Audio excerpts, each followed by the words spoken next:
Welcome everybody to another Village Torah session. We have another, just like last week, we have another double Torah portion. This is Acharei Mot and Kedoshim. Now, it's in, I'm a little sad about this actually. There are some Torah portions that have very little going on in them. Some are just about the tabernacle, the Mishkan, and some it's a variety. Some have some really interesting narrative going on. It's such a variety. And this week's Torah portion is so incredibly fascinating. Even just the first of these two Torah portions, Acharei Mot, is has some interesting stuff going on, including the first of two chapters about various sexual prohibitions.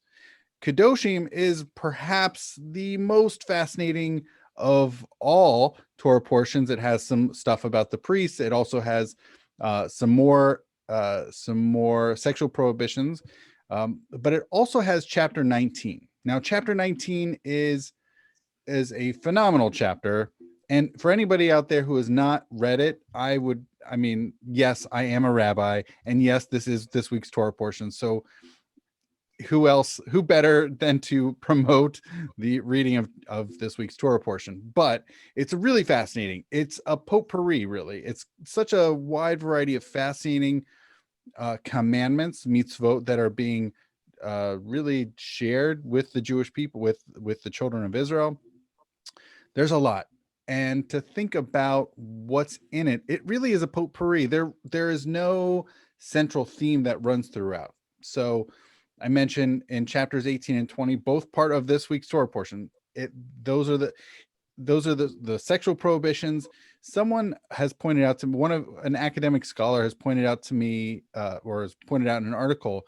So if we think about it, the book of Leviticus is the middlemost book of the 5 books of the Torah of Moses.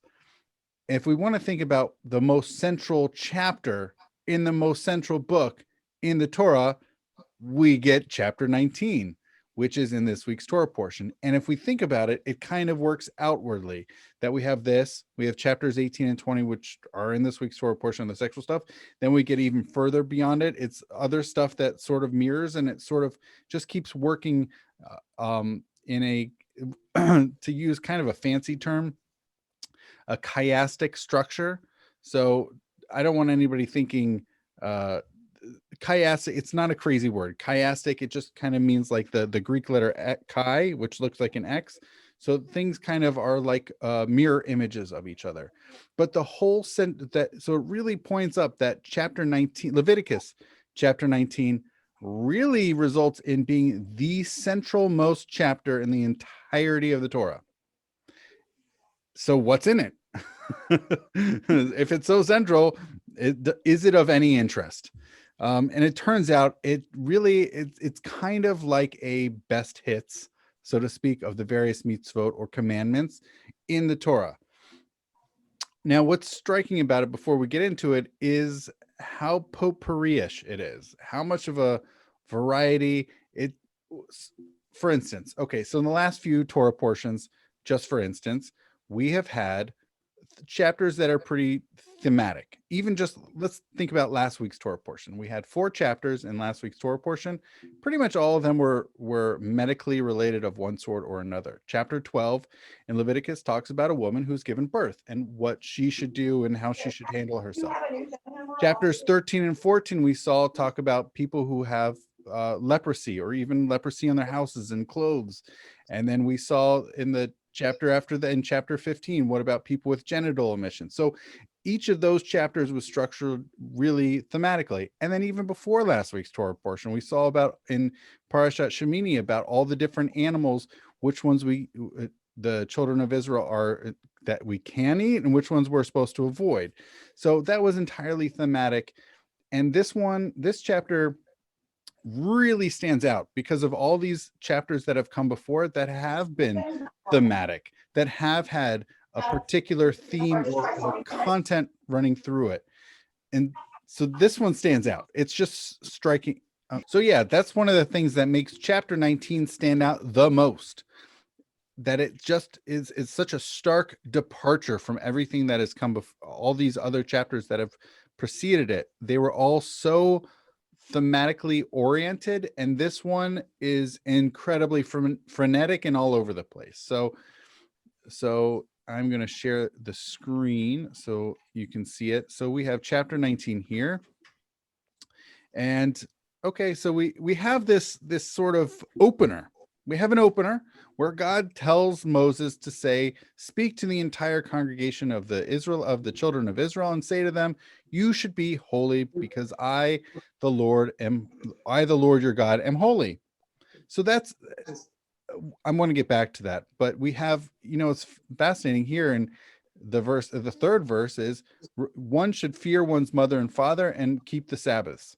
Now, this we've seen before. We actually saw this in Exodus 20 in the giving of the 10 commandments, and we have two of them: honoring parents and guarding the Sabbath. Mm-hmm. Okay? That's pretty. I don't want to say it. It's like a 2-4. It's a double whammy. Mm-hmm. Like, wow, that's right off the bat. We have that. We also have not turning to idols. Okay, well, that was the second commandment in Exodus 20. Right. So we have sacrifices. Okay, we have some information about that. We have something that I've mentioned before about peah, of not harvesting the corners of one's field so that poor people can get it. We also have do not steal, not dealing deceitfully or falsely with one another. You shall not swear falsely by my name. You shall not defraud your fellow. You should not rob them. So far, a lot of this has really sharply reminding us of the 10 commandments. So these are absolutely right. These are some really important ones, and that's how we're leading off the chapter. Then we get we get this really interesting one of not insulting the deaf, nor placing a stumbling block before the blind, which it's not a 10 commandment, but it sounds pretty important and really pretty useful all times, all places. We have not rendering an unfair decision.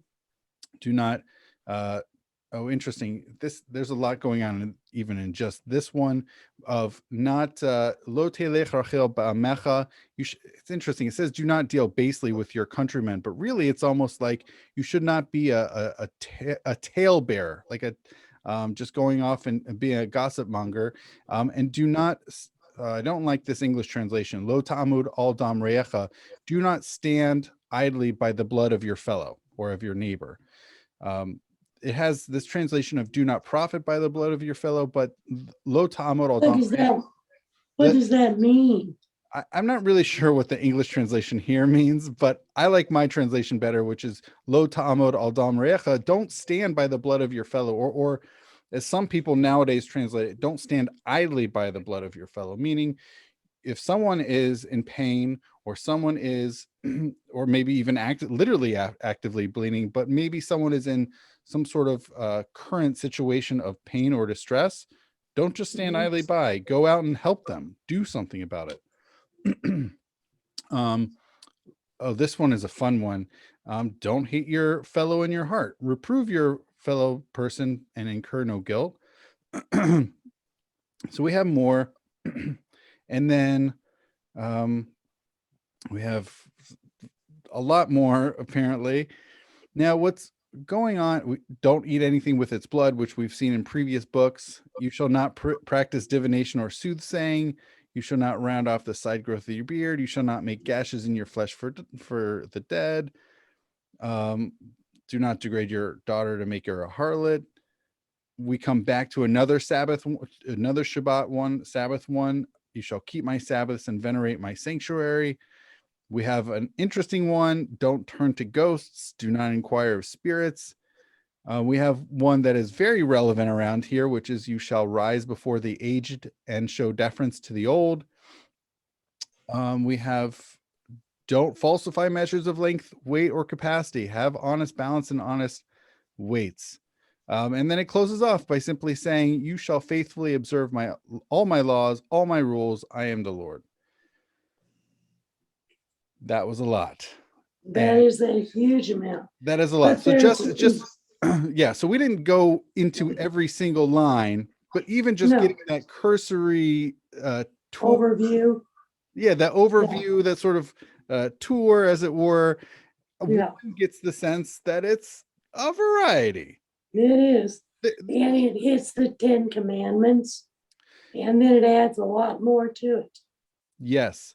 So, right. So there's graven images using, so some of the ones that definitely connect between what we saw in the 10 Commandments in the 20th chapter of Exodus and here, graven images, using God's name in vain, the Sabbath, which pops up twice, honoring parents, which also pops up twice, murder, adultery, stealing, which pops up twice, and lying. So that's pretty much almost every single one of the 10 Commandments gets I don't want to say duplicated, but it gets iterated, if we will. It gets mentioned again.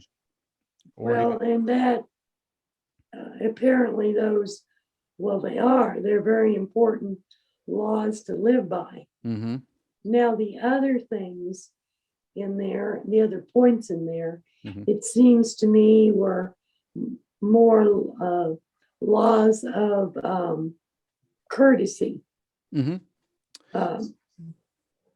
Like somebody bleeding and stress or such like that. Sorry, I'm having trouble connecting to the internet.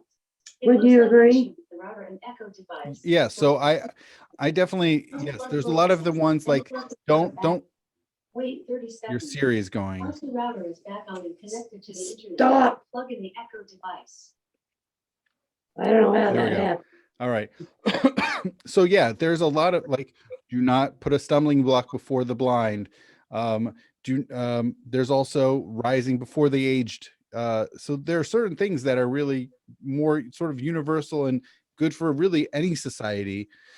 And then there are the ones that are also more particularistic. We have the ones about Shabbat. We have also leaving the corners of one's field unharvested. So it's a blend. It's the mix of the particularistic and the universalistic, of things that are very particular to our people and things that are really good for all people. Every people, yeah. Yeah, and I really think, I mean, it's I mean, I do want to go back. I mean, I think there is something to be said. I mentioned at the outset of that chapter, where just to frame it, that God's framing of kind of like what's going on here is it's about Kedusha. It's about holiness. It's about being where God instructs Moses to tell the children of Israel, you shall be holy because I, the Lord your God, am holy. That these somehow contribute to a sense of holiness. And maybe that frames back to the 10 Commandments that elevates or by us adhering to the commandment, that at least the initial 10 Commandments, that those help to provide us a sense of holiness in our lives. And certainly here with literally the potpourri. I mean, one thing just in this one chapter, I mean, forget the rest of this week's Torah portion, just in this one chapter, there is so much and really could serve as the basis for an entire series of classes, even just taking each an individual, sometimes a line, sometimes even a half line of thinking about each of the different mitzvot, the different commandments going on. There's so much. At the same time, as much as it is such a variety, I think there is something to be said. It almost works as I mentioned at the outset that it really is different than everything that's come before it, because everything has been fairly thematic. This stands apart in that it's a wide variety. I think this is almost like the fundamental aspect. Because just as the 10 Commandments, a lot of people look to as sort of, they're not only the first 10, the first set of 10, but they're also seeming like the foundation. And this chapter also feels very foundational to our variety of practices, both in the more particularistic as what we Jews do, and then also more universalistic as good people practices. And part of that, I think maybe what the framing of it at the outset of the chapter is what holds all of this together. Maybe that's the glue, that it's about being holy as a people. And these are the practices that God is commanding us to practice in order to fulfill that holiness and to become holy. Of course, we have hundreds of other commandments, but these feel a little bit more foundational, almost like Cliff's Notes of sorts. Right, Yeah, right. I get it. yeah, I think it's a great portion. I really enjoy it yeah. very much. And I understand the that's where probably the what is it 150 different laws that we have, those that are not part of the uh, 10 commandments, maybe that's where they come from. So traditionally, yeah, so it actually comes from the rabbis. They understand that there are 613 commandments throughout the Torah. So That's it. I was off a yeah, couple the hundred. six, right. And so they understand that there are 200, there's a mixture of 365 and 248, and some are positive, some are prescriptive, and some are proscriptive, things to do and things to avoid. And so the 365 to do and 248 to avoid. Um, Although I haven't played around with this, but I've heard of various rabbis trying to connect all 613 back to either what we see in this week in chapter 19 or to Exodus 20 and the 10 commandments, and trying to understand those as, like I mentioned, they're kind of like the Cliff's Notes. And some rabbis take this so seriously, they try to package and source all 613 in just what we see in either this chapter 19 in Leviticus or in chapter 20 of Exodus. And they really trying to say, oh, well, those 30 or 40 or 70 are all in this one commandment, and these are all in that commandment. So some rabbis throughout time have taken this really, this is sort of the it's like an acron, like a condensation of commandments, and then able to understand all the other hundreds of them through this. So yeah, it's yeah, there really could be an entire series just on this That chapter. is. Yeah, It really actually, should be. back in rabbinical school, we had one of the courses we had, or was called, um, it was called mitzvot bein adam lechavero, but interpersonal commandments. And so what we had to do was there would be a presentation each time, sometimes by our rabbis and sometimes by us, and we had to put sources together. And a lot of them were just from this chapter, just from Leviticus 19, because in as much as Oh, there are really? commandments, there are commandments between us and God here. There's also plenty in here between people, whether it's not hating whether it's reproving one's fellow, whether it's not putting a stumbling block, whether it's rising up before the aged. There's a lot of interpersonal commandments even embedded within this chapter, and how throughout the ages that's been interpreted to carry those commandments out. So there's a lot to unpack in just this one chapter. Agree with you. Yeah. Yeah. We're not done with Leviticus yet, are we? No, we are very not done, because as I mentioned, this is the middle chapter of Leviticus. This is like the middlemost. This is like the turning point. And then, yes, so we still have much more to go. We're not done with Leviticus. Will it be, is it pretty much this way throughout? Well, it's not the potpourri. I mean, it goes back to being thematic, the chapters being thematic and not being a potpourri style of commandments. Okay. Yeah, So the it's a rest good of question. the rest of the chapters are thematic, right? Yeah, I mean, that's what we've seen so far. And even Mhm. after chapter 19, in chapter 20, it very much mirrors what preceded chapter 19, which is chapter 18. They're fairly similar, chapters 18 and 20. And then I don't remember what happens after that, but we get into some priestly things, what the priest should and should not do. Chapter 23 is about the various holidays. So what we see after chapter 19, it goes back to being thematic. All right, good. Yeah. Well, I enjoyed this one. Thank you. Thank you. I'm That's very glad you great. enjoyed. Yes. Well, thank you. My pleasure. Shabbat shalom. All right. Shabbat shalom. All right. Shabbat shalom.